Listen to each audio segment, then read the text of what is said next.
você. Agora, ó, seguinte, para começar nosso programa, hoje é dia de Momento Pet, momento do Hospital Veterinário de Natal. O Dr. Fabrício está aqui, pronto para conversar com a gente. Hoje a gente vai falar sobre endocardiose. Falei certo, doutor? Certíssimo, Priscila. Endocardiose. O que seria, em primeiro lugar, o que é a endocardiose? Boa tarde. Boa tarde. A endocardiose, Priscila, nada mais é do que uma degeneração em todo o aparato valvar, né? Ou seja, com o passar do tempo, as válvulas, principalmente a válvula mitral, né, que é uma válvula do lado esquerdo do coração, ela começa a ficar mais espessada, mais enrugada, começa a acumular nódulos nessa válvula, né? E com a progressão da doença, ela começa a ficar incompetente ou insuficiente, né? Não funciona mais. Funciona, só que ela deixa, por exemplo, ter um refluxo sanguíneo, tem um sopro que a gente fala, né? Ela fica incompetente, ela perde aquela capacidade de vedação por completo, né? E volta um pouco de sangue de uma câmara para outra, é o que a gente chama de sopro. É uma falha, então, um probleminha que pode, inclusive, levar a óbito. O doutor Fabrício, ele é especialista na partezinha toda do coração, né, dos nossos bichinhos, dos nossos pets. E esse é um dos problemas que acomete, que a gente muitas vezes não nota, né? Porque os sintomas, eles não são muito específicos. Como é que seriam os sintomas? Quando é que a gente tem que ficar alerta, doutor? Exatamente. O principal sintoma clínico em pacientes que apresentam essa enfermidade, o principal é o sopro. Desculpa, o principal é o engasgo. Engasgar, né? Pois o engasgo, como é que a gente vai imaginar, uma né? tosse seca, Priscila. O animalzinho começa a tossir, né? Mas outros sinais subsequentes também podem aparecer, como, por exemplo, língua roxa, né? Dificuldade para andar, intolerância a exercício, desmaios, né? Mas o principal realmente é o engasgo, a tosse seca. Mas que né? coisa engraçada, um probleminha no coração ter a ver com a tosse, com o engasgo. E eu já comentei que, olha, tudo eu associo à paixão, você sabe, né? Que eu sempre fico lembrando das coisas de paixão. Tudo bem, primo? Tudo eu fico lembrando das coisas de paixão. E paixão tem muito essas tosses, eu fico preocupada. Então, é um sinal de alerta que a gente deve realmente procurar o hospital veterinário, fazer aqueles examezinhos. A gente consegue identificar no exame? Consegue. Ou só Exatamente. A gente, com 80% do diagnóstico, Priscila, ele é feito através de uma boa conversa, que a gente chama de anamnese, e de um bom exame clínico, né? Os outros 20%, a gente realmente precisa de alguns exames complementares para a gente fechar o diagnóstico, a gente ver essa válvula defeituosa, a gente quantificar esse sopro, né, que é através da utilização do ecocardiograma. Mas o exame clínico, ele é primordial, ele já nos guia bem com relação ao diagnóstico, né? Só lembrando também que a tosse é o principal sintoma clínico, mas isso não quer dizer que todo paciente com tosse tem problema cardíaco, né? Pode ser outros tipos de problemas, como, por exemplo, problemas respiratórios, né? Mas é um sinal de alerta importantíssimo. Olha, uma pergunta aqui daquelas bem leigas, né, mãe de cachorro. Os nossos bichinhos, eles podem ficar gripados? Porque a gente está falando dessa história da tosse, pode ser uma gripe, pode ser uma inflamação na garganta, alguma coisa assim. Eles podem também ter isso? Pode, eu já vi sim. que eles podem ter tudo, né? Podem. Até gripe e resfriado também pode acometer. Pode sim, uma traqueite, inflamação da traqueia, né? Um certo grau de colabamento, né? Na verdade, as pneumonias podem causar tosse, mas geralmente uma tosse mais produtiva. Essa tosse... Traz algum.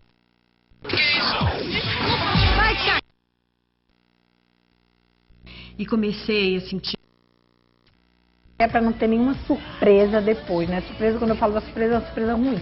Doutor, tem alguma forma da gente prevenir? Ou é uma doencinha que realmente vai vir, que não tem jeito, é com a idade? Quais são os bichinhos que a gente tem que ter mais cuidado e atenção também com relação à endocardiose? A etiologia da endocardiose, Priscila, é uma etiologia desconhecida, mas acredita-se que o fator genético, o fator hereditário seja o primordial, né? E realmente o que nós devemos para prevenção seriam os acompanhamentos periódicos, né? Os acompanhamentos periódicos, principalmente aqueles animais idosos, né? Aqueles animais entre 8 a 11 anos, né? Sempre é bom fazer aqueles acompanhamentos cardiológicos, né? E as principais raças que são mais acometidas realmente são as raças de pequeno porte, Oh, né? meu Deus, todos os pequenininhos sofrem demais. Tudo é com esses bichinhos pequenos. Como os schnauzers, né? Os poodles são os campeões, né? Dos 10 pacientes que a gente atende, por exemplo, por dia, 8 são poodles, 80% são poodles, ele tem uma predisposição altíssima, mas isso não quer dizer que os animais de grande porte, ou seja, também aqueles animais acima ter, né? de 20 quilos também não podem ter. Eles têm sim, mas a incidência é menor. Azul, ó, a turma de casa já está participando aqui. O Luiz está perguntando, diagnosticado, quais são os cuidados que devemos ter com o nosso cãozinho quando a gente descobre que eles têm a endocardiose? Existem medicamentos, assim como para nós, algum tipo de cirurgia? Qual que é o tratamento? Uma vez diagnosticado, a gente vai perceber em que fase da doença, né, o nosso paciente se encontra. Aqueles pacientes, por exemplo, que tem um soco na auscultação, só que ele é assintomático, a literatura fala que não há necessidade de entrar com nenhum medicamento, só acompanhamento, né? Mas aqueles pacientes que são a maioria, que já tem tosse seca, já tem cansaço fácil, aí sim a necessidade de entrar já com medicamento, né? E eles se tornam, eles precisam de medicamento pro resto da vida. Oh, meu né? Deus. E essa doença, como eu já falei, quero frisar, ela é progressiva. Tem alguns pacientes que ele progride mais rapidamente e tem outros que mais lentamente. Então, o medicamento dá uma freada, né? Entendi. Então, o diagnóstico precoce é super importante. Importantíssimo, o diagnóstico precoce, importantíssimo. Com relação à cirurgia, Priscila, já existe, né? O tipo de cirurgia para corrigir essa válvula defeituosa, só que fora do Brasil, né?